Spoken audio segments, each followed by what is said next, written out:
eu separei alguns textos para a gente refletir um pouco sobre essa espera que a gente vai ter, né, gente? A gente vai ter aí um interregno entre a derrota eleitoral de Jair Bolsonaro e a posse de Lula. E tem algumas reflexões, inclusive antes das eleições, que são preciosas para a gente entender esse processo. Uma das colunas que eu mais gosto de ler, embora ele tenha sido um cara muito patronal, é o Mário Sérgio Conte, que tem uma coluna na Ilustrada da Folha de São Paulo. E ele fez um texto muito bom, poucos dias não, na verdade, 2 dias antes da eleição.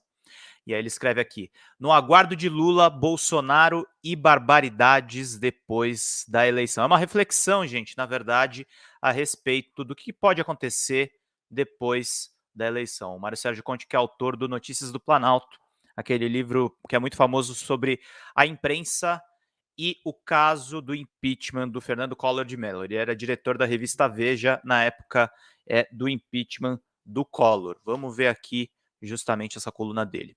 É quimera achar que a espera acabará no domingo, quando souber quem foi eleito. Texto publicado no dia 28 de outubro de 2022.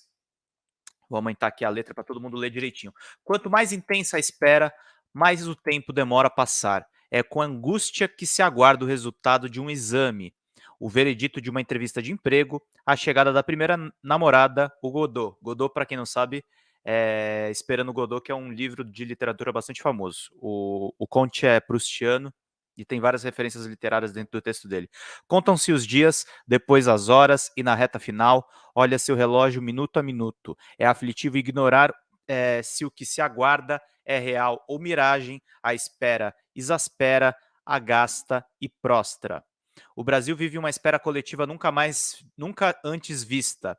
Não é a de finais da Copa do Mundo. Nessas, vem a vitória ou a derrota, a situação real não muda.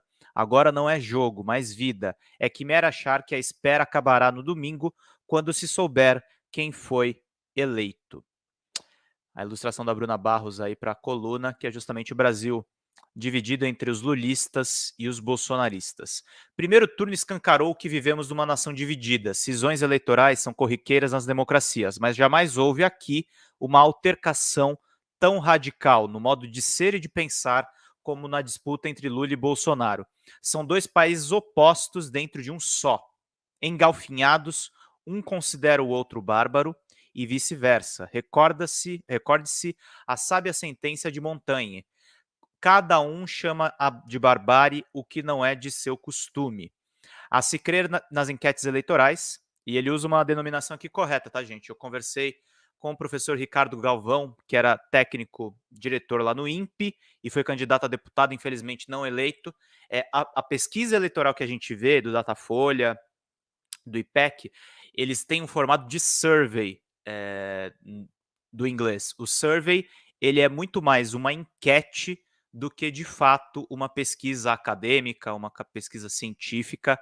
Então, Conte aqui é muito preciso quando ele fala em enquetes eleitorais. A se crer nas enquetes eleitorais, que não prevêem abstenção e nem ondas de última hora, às vezes extraordinárias, Lula tem mais chance. Se vencer, o que farão os bárbaros de verde e amarelo? Será preciso iniciar outra espera, que é a espera que a gente se encontra agora, que estão tendo esses protestos de rua, atos inclusive similares a gestos nazistas. É uma coisa muito complicada que está rolando nas ruas do Brasil todo, incentivado, insuflado pelo presidente derrotado nas eleições. Bolsonaro alardeia um sofisma: acata o resultado das eleições, desde que eu ganhe. Essa é a principal contradição, gente. É de se supor, portanto, que não aceitará a derrota, fará algo. Ser como Aécio, ficar do esperneio dos maus perdedores é do jogo. Ele fez um pouco pior que isso, na verdade. Ainda que o gesto deixe sequelas e chagas, mas como bárbaro, ele pode fomentar a zorra. É duvidoso que parlamentares e governadores recém-eleitos sigam numa cavalgada cataclísmica. A ideologia do grosso deles é o dinheiro, que é outorgado na forma de cargos, benesses, verbas e obras por quem detém o poder. O Centrão, uma federação de gangues, ficará a pé se embarcar num ensaio de golpe, ele pifar e Lula tomar posse.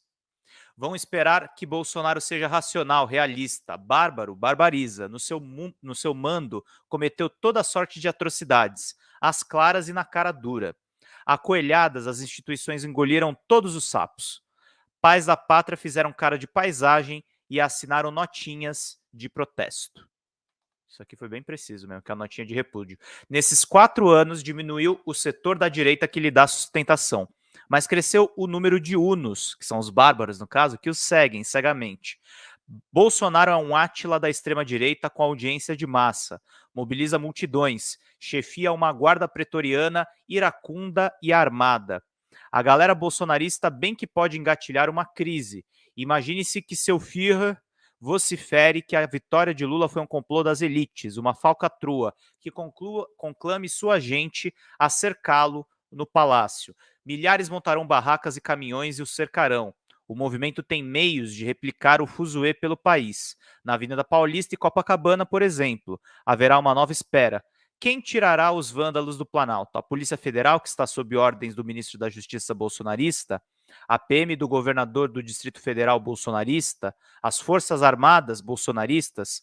Como na invasão do Capitólio, uma quizumba desse quilate dificilmente prospera, porque as demandas da corja insurgente seriam anedóticas, rachadinhas para o Lumpesinato, fuzilamento de FHC, teocracia evangélica, Michele Coroada Rainha e Roberto Jefferson Visconde. Um fator decisivo para o seu fiasco é o cenário internacional. Estados Unidos, Europa, Rússia e China não deram carta branca a Nero. Temem que continue a gargalhar enquanto incendeia a Amazônia. Nisso ele foi muito preciso. Mário Sérgio não previu como seria a reação internacional pós-eleição do Lula, mas o que aconteceu foi isso, gente. Emirados Árabes, Estados Unidos, praticamente todos os países europeus, vizinhos na América Latina, todos, exaltando a vitória de Lula e enxergando Luiz Inácio Lula da Silva como o Brasil de volta na cena internacional,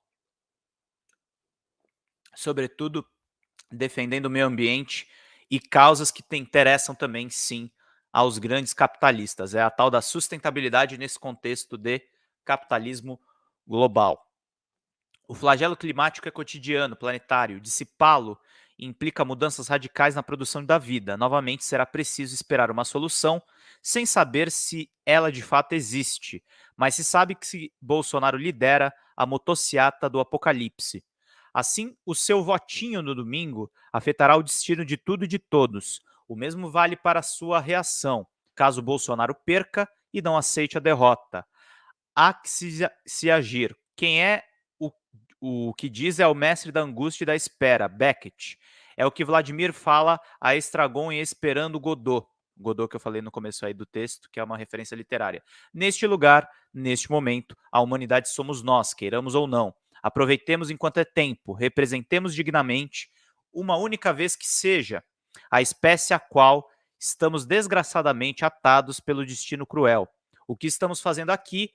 Essa é a questão. Foi-nos dada uma oportunidade de descobrir, sim, dentro dessa imensa confusão, apenas uma coisa é clara: estamos esperando que Godot venha.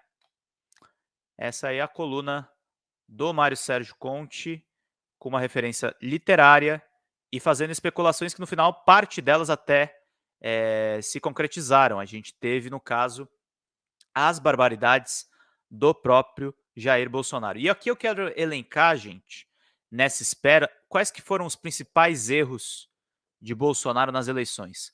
Na minha opinião, nessa reta final, o voto feminino e o voto dos mais pobres e os atentados armados na reta final. Sobretudo o do Roberto Jefferson.